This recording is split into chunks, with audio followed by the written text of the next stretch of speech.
Kids should never play Bach. You have to play like 10 Bach cantatas before you play Bach. So what I do is I teach a lot of Bach cantatas. Many pieces before you play the Bach suites during the Baroque era are really worth learning. The Gabrieli pieces are really worth learning because it gives you an idea how to play a bass line and how to interpret Baroque music.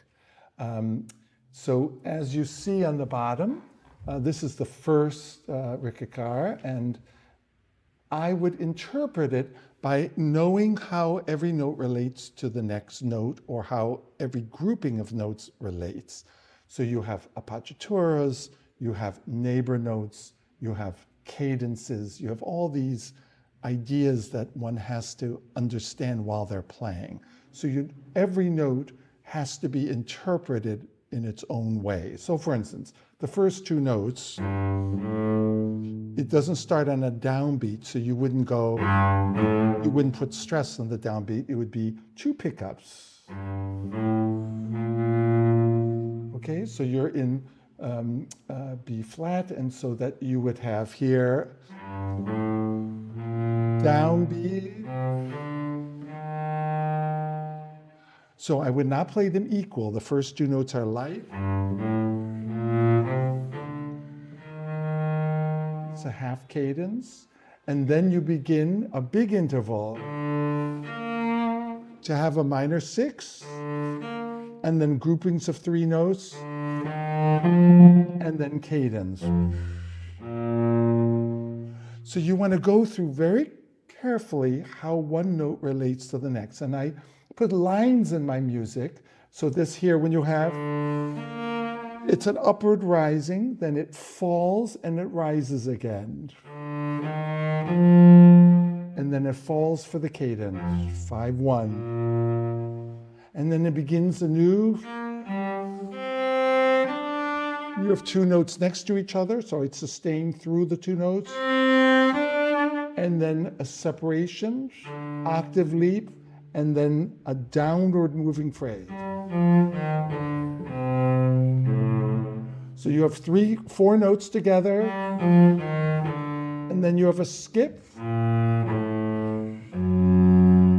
to the F sharp, which is a shock to the system. So you'll go, and then the notes change direction, and a big leap. So I practice it in groupings, understanding whenever the notes change direction, I want to understand that it changes direction.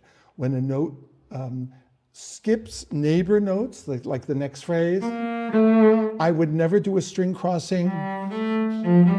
So you don't want a barilage type of technique here. You want to, so it'd be strong, weak, strong, weak, strong, weak.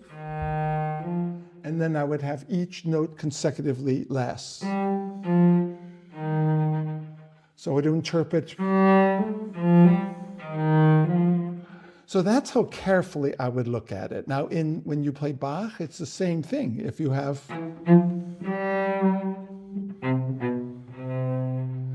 notes rising. Here's on the two pickup notes, and then neighbor note. They would not be played equal. It would be strong, weak. So learning how to play a bass line of all like the Bach cantatas or the Gabrieli is really important in understanding how to play like the Bach suites or any of the Baroque period pieces. You have to understand directional change. Whenever an interval changes direction, you have to treat that differently than just playing notes equally in a square line. Kids should never play Bach. Never, until they're like figured out how to play a bass line. You have to play like 10 Bach cantatas before you play Bach. So what I do is I teach a lot of Bach cantatas. They have to learn how to play a Bach cantata. So for instance, slurs in Baroque music, you would never go, you would never do that.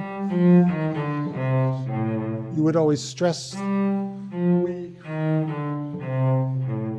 when you play Gamba, you learn that. And it's very important to realize that all Gambists were cellists. And so when you hear a Gamba player, that's kind of how they played the cello, because the first 50 years of cello was transitioned from Gamba to cello. So that their idea of bow strokes come from the Gamba.